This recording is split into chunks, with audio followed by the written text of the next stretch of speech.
بسم اللہ الرحمن الرحیم۔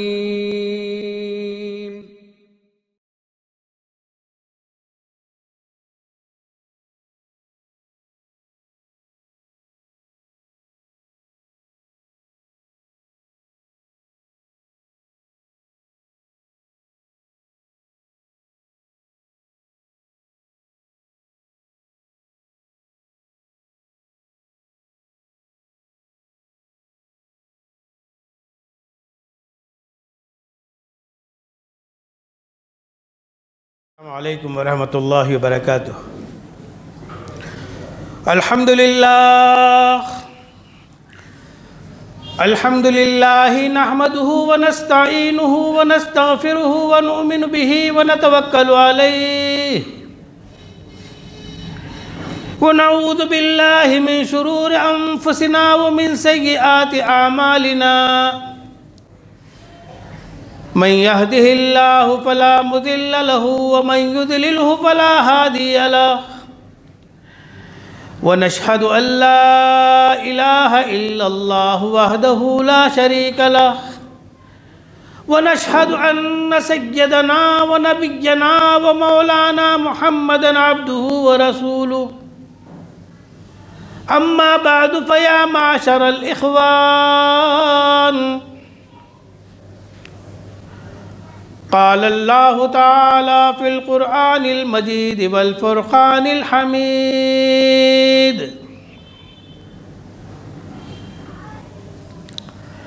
لقد كان لكم في رسول الله أسوة حسنة. وقال تعالى في موضع: وما خلقت الجن والإنس إلا ليعبدون. وقال النبي صلى الله عليه وسلم: والله لا يؤمن أحدكم حتى يكون هواه تبعا لما جئت به. وقال النبي صلى الله عليه وسلم: والله لا يؤمن أحدكم حتى أكون أحب إليه من والده وولده والناس أجمعين، أو كما قال النبي صلى الله عليه وسلم۔ برادران اسلام، میں نے سب سے پہلے قرآن کریم کی دو مختلف صورتوں کی آیتیں تلاوت کی ہیں، اور اس کے بعد دو حدیثیں پڑھ کر سنائی ہیں۔ قبل اس کے کہ میں اپنا وعظ اور اپنا بیان شروع کروں، میں ان دو آیتوں کا ترجمہ اور حدیث پاک کا ترجمہ پیش کر رہا ہوں، سماعت فرمائیے۔ پہلی جو آیت میں نے آپ کے سامنے تلاوت کی ہے، اس کا ترجمہ یہ ہے کہ حضور اقدس صلی اللہ علیہ وسلم کی زندگی تمہارے لیے نمونہ عمل ہے۔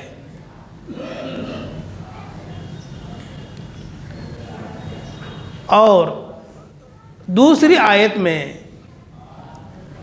اللہ تبارک و تعالیٰ نے یہ ارشاد فرمایا ہے کہ میں نے جنات کو اور انسانوں کو اپنی عبادت کے لیے پیدا کیا ہے۔ دو حدیثوں میں سے پہلی حدیث جو میں نے آپ کو پڑھ کر سنائی ہے، اس کا ترجمہ یہ ہے کہ اس ذات کی قسم جس کے قبضے میں میری جان ہے، تم میں کوئی شخص کامل اور مکمل مسلمان ہو نہیں سکتا جب تک کہ اس کی تمام خواہشات میرے لائے ہوئے دین کے تابع نہ ہو جائے۔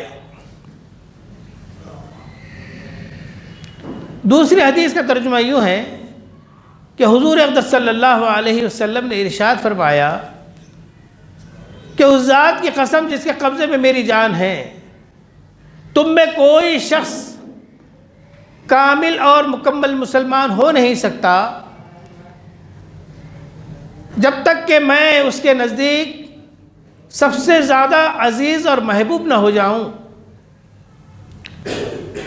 اس کے والدین سے بھی زیادہ محبوب اور عزیز نہ ہو جاؤں،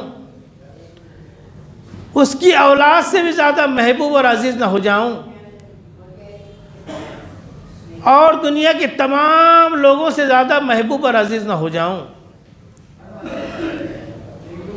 گویا کہ محبت رسول کا جو پیمانہ ہے کہ اللہ کے بعد اگر کسی سے محبت ہو تو وہ حضور اقدس صلی اللہ علیہ وسلم کی ذات اقدس سے محبت ہو۔ حضور اقدس صلی اللہ علیہ وسلم سے محبت کے بغیر کسی کا ایمان مکمل ہو ہی نہیں سکتا۔ النبی اولا بالمؤمنین من انفسہم، نبی کریم صلی اللہ علیہ وسلم کی ذات زیادہ اولا ہے، زیادہ بہتر ہے، انسانوں کی اپنے جانوں سے بھی زیادہ اولا اور سب سے زیادہ اہمیت والی شخصیت ہے۔ حاضرین برادران اسلام، اللہ تبارک و تعالیٰ نے ہمیں دنیا میں جو پیدا کیا ہے وہ اللہ تبارک و تعالیٰ کی عبادت کے لیے پیدا کیا ہے۔ دوسری جو آیت میں نے جو آپ کے سامنے تلاوت کی ہے اس کا ترجمہ یہی ہے کہ میں نے جنات کو اور انسانوں کو اپنی عبادت کے لیے پیدا کیا۔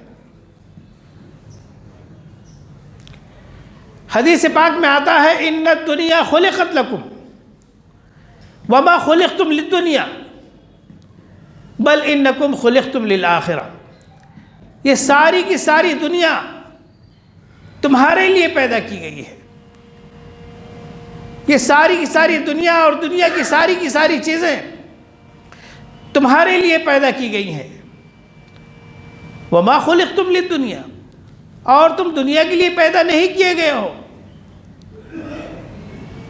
بل انکم خلقتم للآخرہ، بلکہ تم آخرت کے لیے پیدا کیے گئے ہو۔ قرآن پاک ہی میں دوسری جگہ ارشاد ہے هو الذی خلقکم لیبلوکم ایکم احسن عملا، وہی ذات ہے جس نے تم کو پیدا کیا تاکہ وہ تمہیں آزمائے کہ تم میں سے کون نیک کام کرتا ہے، نیک اعمال کرتا ہے۔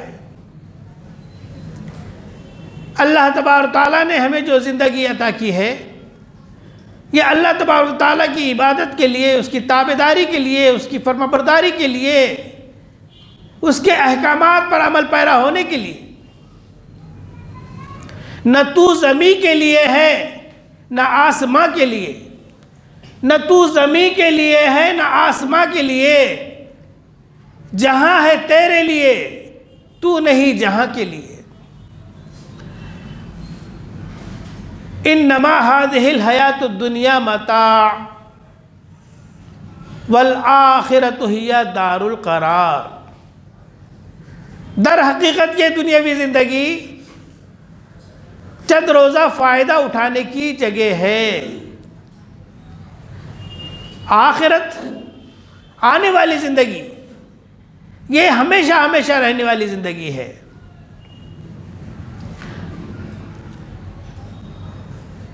میں بتاؤں فرق کیا ہے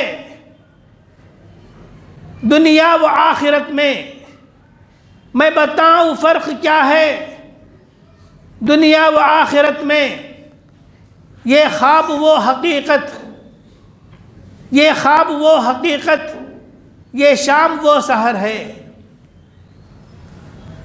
دو گام کوئی چل کر اس راہ میں بھی دیکھے، دو گام کوئی چل کر اس راہ میں بھی دیکھے، کتنی ہنسی ہے راہیں کتنا ہنسی سفر ہے۔ دار العمل ہے دنیا، دار العمل ہے دنیا، دار الجزا ہے عقبہ، دار العمل ہے دنیا، دار الجزا ہے عقبہ، یہ جانتے ہوئے بھی انسان بے خبر ہے۔ ایک راہ کے علاوہ ہر راہ پر خطر ہے، ایک راہ کے علاوہ ہر راہ پر خطر ہے، جس پر چلے ہیں سرور وہی راہ معتبر ہے۔ شاعر کہتا ہے اتباع سرور، ہے اتباع سرور راہ نجات کامل، ہے اتباع سرور راہ نجات کامل، جز راہ شاہدی کے کس راہ میں مفر ہے، جز راہ شاہدی کے کس راہ میں مفر ہے۔ ایک راہ کے علاوہ ہر راہ پر خطر ہے، جس پر چلے ہیں سرور وہی راہ معتبر ہے۔ قرآن کریم میں اسی کو یوں بیان کیا گیا، لَقَدْ كَانَ لَكُمْ فِي رَسُولِ اللَّهِ أُسْوَةٌ حَسَنَةٌ، کہ تمہارے لیے حضور اقدس صلی اللہ علیہ وسلم کی زندگی نمونہ عمل ہے۔ اللہ تبارک تعالیٰ نے ہمیں جو یہ زندگی عطا کی ہے یہ ایک امانت ہے۔ اللہ تبارک تعالیٰ نے جو زندگی ہمیں عطا کی ہے یہ ایک عظیم نعمت ہے۔ نعمت کا تقاضا یہ ہوتا ہے کہ اس کی قدر کی جائے، اس پر شکر بجایا لایا جائے، اور امانت کا تقاضا یہ ہوتا ہے کہ اس کی حفاظت کی جائے۔ اللہ تبارک تعالیٰ نے جو زندگی دی ہے اپنی مرضیات پر چلنے کے لیے، نہ کہ نفس کی مرضی کے اوپر چلنے کے لیے۔ اللہ تبارک تعالیٰ کے احکامات کے مطابق چلنے کے لیے زندگی عطا کی گئی ہے، اسوہ رسول کے مطابق زندگی گزارنے کے لیے زندگی عطا کی گئی ہے۔ لیکن ہم دیکھتے ہیں ہمارا طرز عمل کیا ہے، ہم نے اس نعمت کی کس قدردانی کی، ہم نے اس نعمت کی کس طرح شکر گزاری کی، اور ہم نے اس امانت کی کس طرح حفاظت کی۔ بل تؤثرون الحیات الدنیا والآخرۃ خیر وابقی، ہماری طرز زندگی یہ بتاتی ہے کہ ہم نے دنیاوی زندگی کو ترجیح دے رکھی ہے۔ بل تؤثرون الحیات الدنیا، طرز عمل ہمارا یہ بتاتا ہے کہ دنیاوی زندگی کو ہم نے ترجیح دی ہے۔ والآخرۃ خیر وابقی، درا حالانکہ آخرت کی زندگی بہترین زندگی ہے اور ہمیشہ ہمیشہ رہنے کی زندگی ہے۔ بل تحبون العاجلۃ وتذرون الآخرہ، تم دنیاوی زندگی سے محبت رکھتے ہو اور آخرت کو فراموش کر دیتے ہو، نظر انداز کر دیتے ہو۔ برادران اسلام، ہم جب پیدا ہوئے ہیں اور احکامات اسلامی کے مکلف بنائے گئے ہیں، ہم سن شعور کو جب پہنچے ہیں، عاقل اور بالغ ہوئے ہیں، تو ہم پر احکامات خداوندی پر عمل پیرا ہونا ضروری اور لازمی قرار دیا گیا ہے۔ اگر ہم نے عاقل و بالغ ہونے کے بعد اللہ تبارک تعالیٰ کی تابعداری نہیں کی، اللہ تبارک تعالیٰ کی فرما برداری نہیں کی، احکامات خداوندی پر عمل پیرا نہیں ہوئے، اسوہ رسول پر عمل پیرا نہیں ہوئے، ہم نے اپنی منمانی زندگی گزاری، اپنی نفس کی خواہشات کی تکمیل میں زندگی گزاری، تو سمجھیے کہ ہم نے دنیاوی زندگی کی قدر نہیں کی، اس نعمت کی بھی قدر نہیں کی، اور اس امانت کی بھی ہم نے قدر نہیں کی۔ بل تحبون العاجلۃ وتذرون الآخرہ، دنیاوی زندگی کو تم ترجیح دیتے ہو اور آخرت کو فراموش کر دیتے ہو، اس کو نظر انداز کر دیتے ہو۔ ہم نے دنیاوی زندگی کو ترجیح دی، ہم نے اعمال قرآنی کو، احکامات الہی کو پس پش ڈال دیا۔ اس کا ثبوت یہ ہے کہ اب ہماری آنکھیں نمدیدہ نہیں ہوتی ہیں، ہماری آنکھیں اللہ تبارک تعالیٰ کے احکامات سن کر، قرآن کی آیتیں سن کر، احادیث سن کر، آخرت کا تذکرہ سن کر ہماری آنکھیں ابھی اشک بار نہیں ہوتی ہیں؟ جمود العین من قسوۃ القلب، یہ جو ہماری آنکھیں خوش ہو گئی ہیں یہ ہمارے دلوں کی سختی کی وجہ سے۔ جمود العین من قسوۃ القلب، قسوۃ القلب من کثرت الذنوب، اور یہ ہمارے دلوں کی سختی یہ گناہوں کی کثرت کی وجہ سے ہے۔ گناہ پہ گناہ کیے جا رہے ہیں، فرائض سے انحراف، حقوق کی ادائیگی میں سستی، کاہلی، غفلت اور لاپرواہی۔ ہماری عبادات کا کیا معاملہ ہے؟ ہماری نمازوں کا کیا معاملہ ہے؟ روزہ اور زکوٰۃ اور دیگر جو فرائض ہیں اس کی ادائیگی کا کیا معاملہ ہے؟ حقوق پر ہماری نظر نہیں ہے، عبادات پر ہماری توجہ نہیں ہے۔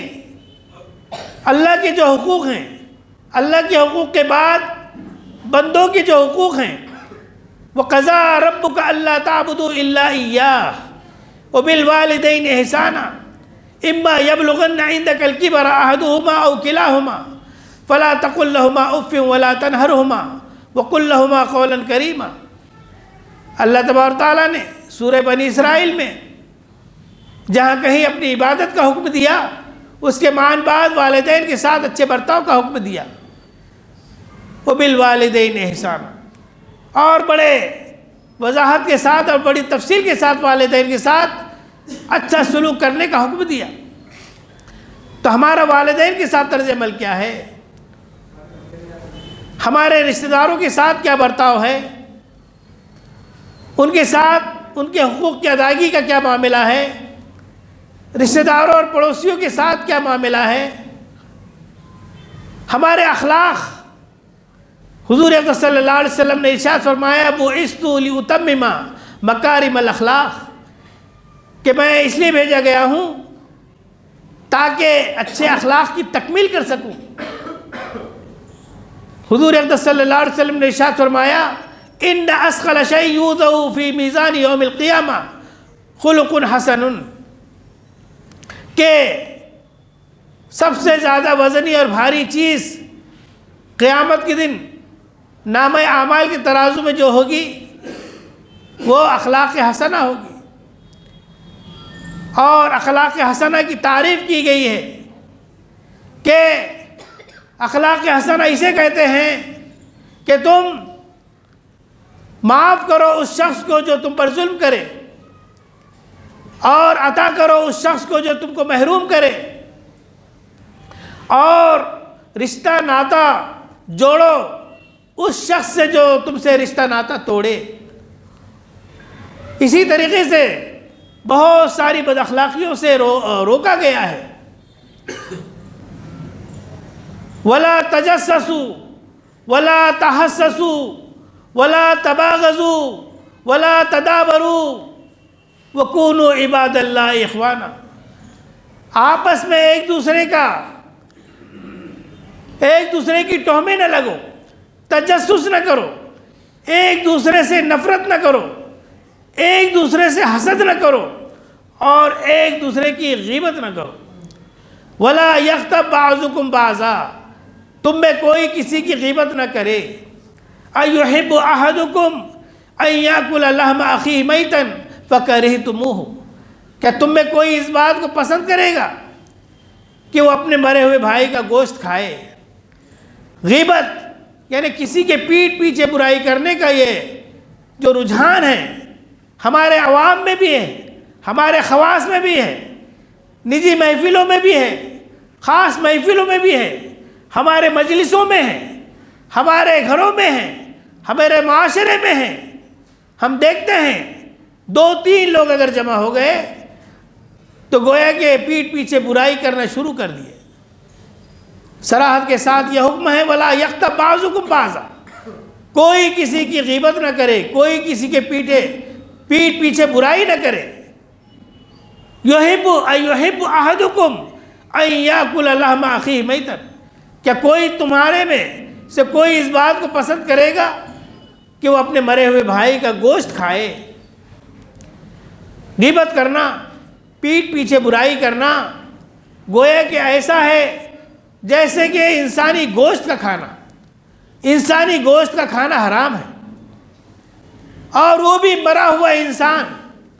کتنا سنگین معاملہ ہوگا کہ مرے ہوئے انسان کا گوشت کھائے، اور یہ نہ صرف یہ کہ مرا ہوا انسان، بلکہ اس کا خود کا بھائی جو مر گیا ہو اس کا گوشت کھانا وہ جس طرح ناپسند کرے گا اس سے زیادہ ناپسند کرنا چاہیے کسی کی غیبت کرنے کو، کسی کے پیٹھ پیچھے برائی کرنے کو۔ جمود العین من قسوۃ القلب، قسوۃ القلب من کثرت الذنوب، کثرت الذنوب من نسیان الموت۔ یہ جو گناہوں کی جو کثرت ہو رہی ہے یہ موت کو بھول جانے کی وجہ سے۔ ہم اتنے یعنی جری ہو چکے ہیں، بے باک ہو چکے ہیں کہ ہمیں اپنی موت کی فکر نہیں ہے، اور موت کے بعد آنے والی زندگی کی ہمیں کوئی فکر نہیں ہے۔ موت سے جو ہماری غفلت ہے، ہماری جو کاہلی ہے، اور ہم نے جو موت کو فراموش کر دیا ہے، اس کی وجہ سے گناہوں کی کثرت ہو رہی ہے۔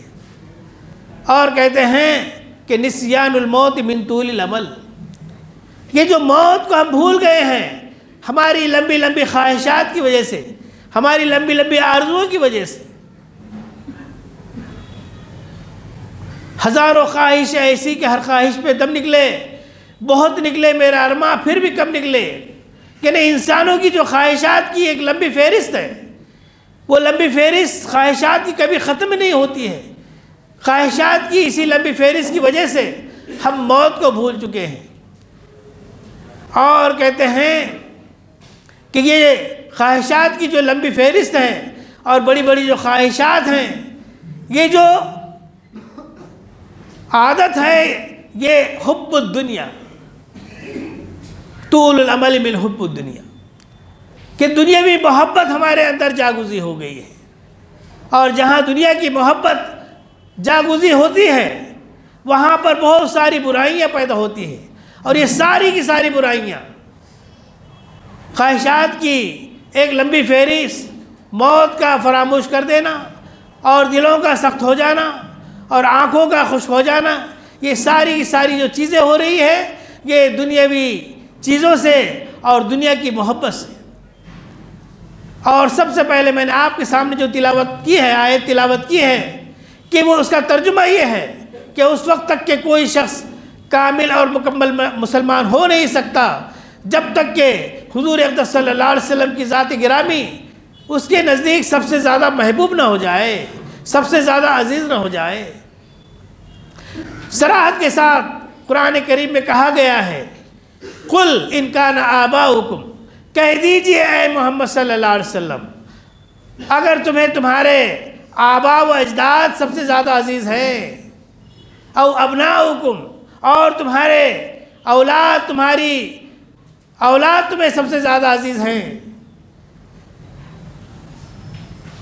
او اخوانکم، اگر تمہیں تمہارے بھائی زیادہ عزیز ہیں، او عشیرتکم، اگر تمہیں تمہاری بیویاں اور تمہارے شوہر زیادہ عزیز ہیں، وہ اموال اقترفتموہا، اور تمہاری وہ دولت اور تمہارے وہ اموال جسے تم نے جمع کر رکھا ہے وہ زیادہ عزیز ہیں، وہ مساکن ترضونہا، اور وہ گھر جن میں تم رہتے ہو وہ تمہیں زیادہ عزیز ہے، من اللہ و رسولہ، اللہ سے بھی زیادہ عزیز ہیں، اللہ کے رسول سے بھی زیادہ عزیز ہیں، اللہ کی راہ میں جہاد کرنے سے بھی زیادہ عزیز ہے۔ فتربصوا، تو انتظار کیجئے، حتی یاتی اللہ بامرہ، آنکہ اللہ تبارک تعالیٰ اپنا امر، اپنا عذاب لے آئے۔ واللہ لا یہدی القوم الفاسقین، حقیقت یہ ہے کہ اللہ تبارک تعالیٰ فاسق قوم کو ہدایت نہیں دیتے۔ وہ قوم جو فسق و فجور میں مبتلا ہو، جو گناہوں کی کثرت اور گناہوں کی دلدل میں پھنسے ہوئے ہوں، جن کے آنکھیں خشک ہو چکی ہوں، جن کے دل سخت ہو چکے ہوں، جو موت سے ڈرتے نہ ہوں، موت کی فکر نہ کرتے ہوں، اور جو دنیاوی محبت میں گرفتار ہوں، ایسے لوگوں کو اللہ تبارک و تعالیٰ ہدایت نہیں دیتے۔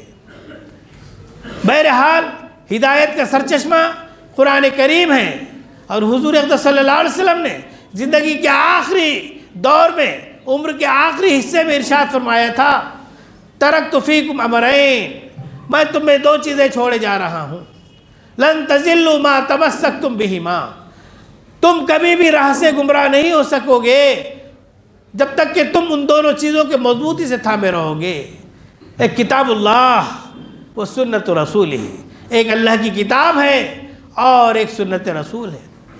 تو آج انسان کو سب سے زیادہ ضرورت جس بات کی ہے وہ یہ ہے کہ ہدایت پر کاربند ہو جائے، ہدایت کا پابند ہو جائے، اللہ تبارک و تعالیٰ کے احکامات کا پابند ہو جائے، اسوہ رسول کا پابند ہو جائے۔ اور اللہ تبارک و تعالیٰ نے ہدایت کا جو نسخہ ہمیں عطا کیا ہے، ذالک الکتاب لا ریب فیہ، یہ ایسی کتاب ہے جس میں شک و شبے کی کوئی گنجائش نہیں۔ ھدی للمتقین، یہ کتاب سرتپا ہدایت ہے متقیوں کے لیے، دینداروں کے لیے، اللہ سے ڈرنے والوں کے لیے، تقوی و پرہیزگاری اختیار کرنے والوں کے لیے۔ برادران اسلام، کتاب ہدایت ہمارے پاس سرچشمہ ہدایت ہے، جس کا ظاہری الفاظ کا پڑھنا ثواب کی بات ہے، اس کو سمجھنا موجب خیر و برکت ہے، اور اس پر عمل کرنا ذریعہ نجات ہے۔ اس کتاب ہدایت کو کہا گیا ہے کہ ھدی للمتقین، یہ کتاب سرتپا ہدایت ہے متقیوں کے لیے، الذین یؤمنون بالغیب، جو غیب کی باتوں پر ایمان و یقین رکھتے ہیں۔ اللہ تبارک و تعالیٰ کو ہم نے دیکھا نہیں ہے، پھر بھی ہمارا ایمان و یقین ہے کہ اللہ تبارک و تعالیٰ کی ذات ہے، واحد ہے، لا شریک لہ ہے، ذات اور صفات میں یکتا ہے، وہ بے نیاز ہے، وہ کسی سے پیدا نہیں ہوا ہے، اس سے کوئی چیز پیدا نہیں ہوئی ہے، اور اس کا کوئی ہمسر نہیں ہے۔ یہ ہمارا ایمان ہے، ہمارا عقیدہ ہے۔ اللہ تبارک و تعالیٰ کو ایک ماننے کا جو ہمارا عقیدہ ہے، ذات میں بھی اور صفات میں بھی۔ الذین یؤمنون بالغیب، جو غیب کی باتوں پر ایمان و یقین رکھتے ہیں، یہ متقیوں کی سب سے پہلی صفت ہے۔ وہ یقیمون الصلاۃ، اور یہ وہ لوگ ہوتے ہیں جو نماز کو قائم کرتے ہیں، اور نہ صرف نماز قائم کرتے ہیں، نماز پڑھتے ہیں نہیں کہا ہے، نماز قائم کرتے ہیں، اور نماز کے قیام میں اس کے رکوع کا، سجود کا، قیام کا، تعدیل ارکان کا، ارکان و شرائط کا، فرائض کا، واجبات کا، سنن کا، مستحبات کا، ساری چیزوں کا نہ صرف خیال کرتے ہیں، بلکہ نماز جس غرض و غایت کے تحت فرض کی گئی ہے، وہ غرض و غایت کو پیش نظر رکھتے ہیں۔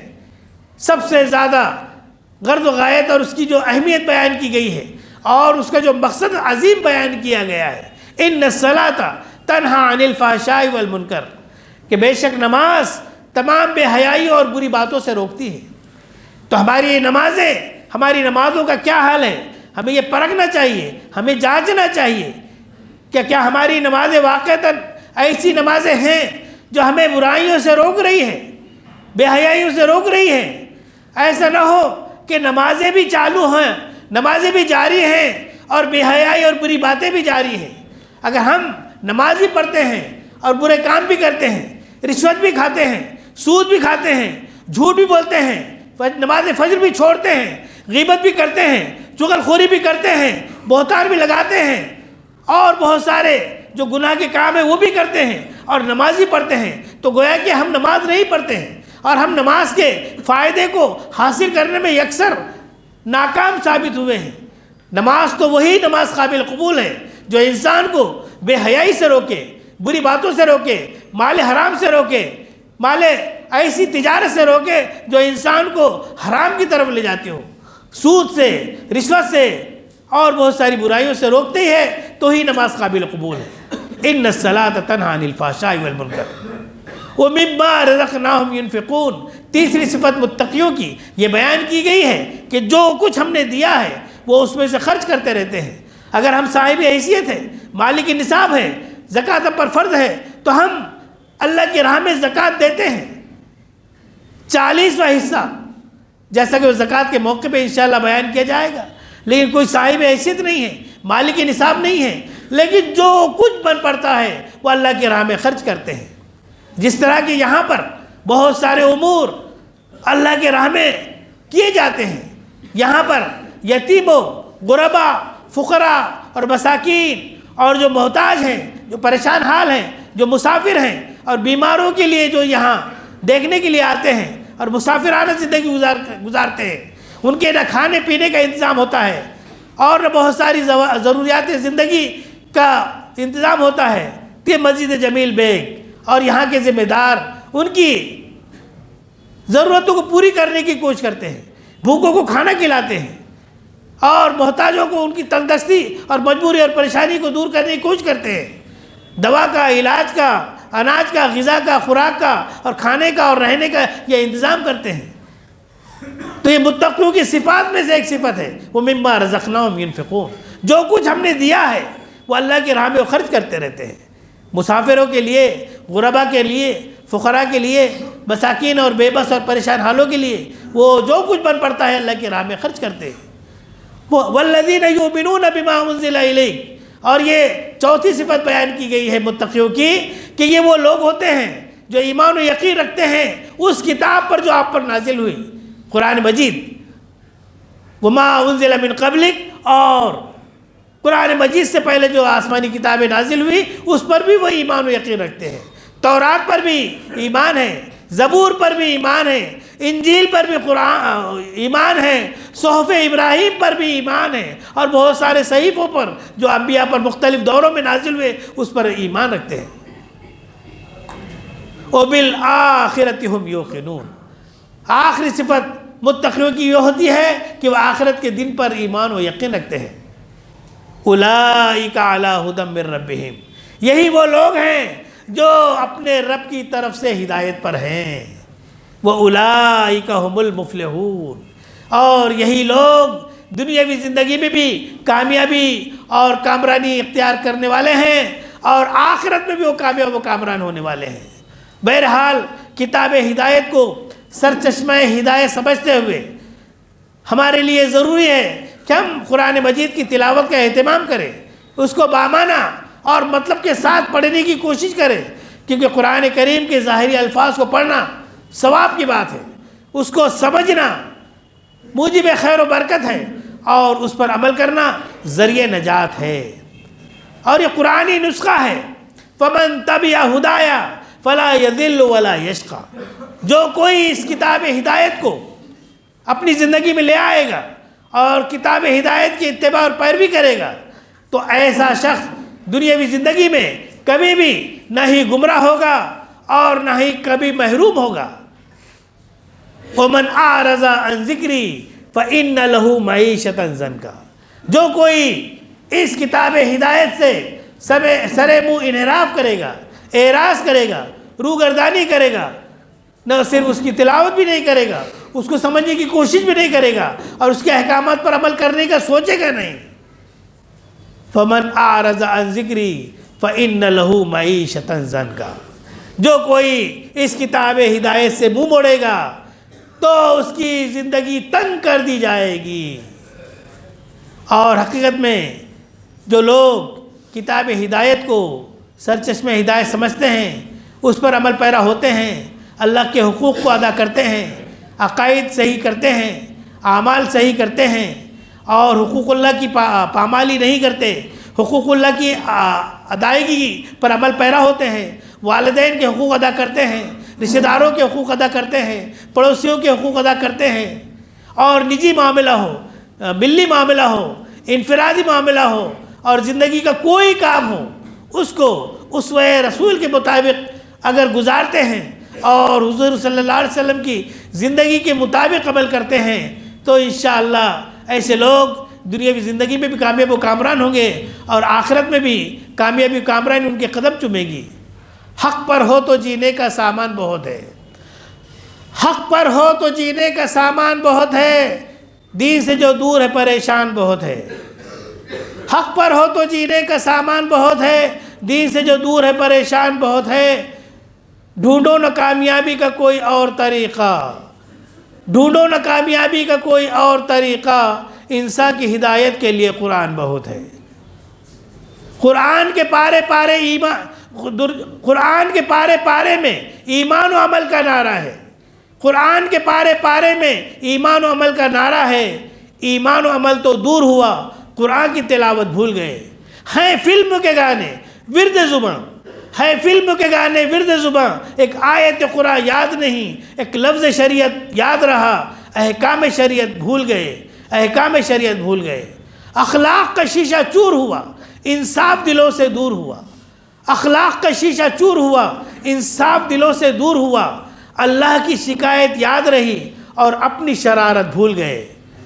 حاضرین، اللہ تبارک تعالیٰ نے جو حضور اقدس صلی اللہ علیہ وسلم کی زندگی نمونہ عمل بنانے کے لیے کہا ہے، اللہ تبارک تعالیٰ سے دعا ہے کہ اللہ تبارک تعالیٰ ہمیں حضور صلی اللہ علیہ وسلم کی زندگی کو نمونہ عمل بنانے کی توفیق عطا فرمائے۔ وآخر دعوانا ان الحمدللہ رب العالمین۔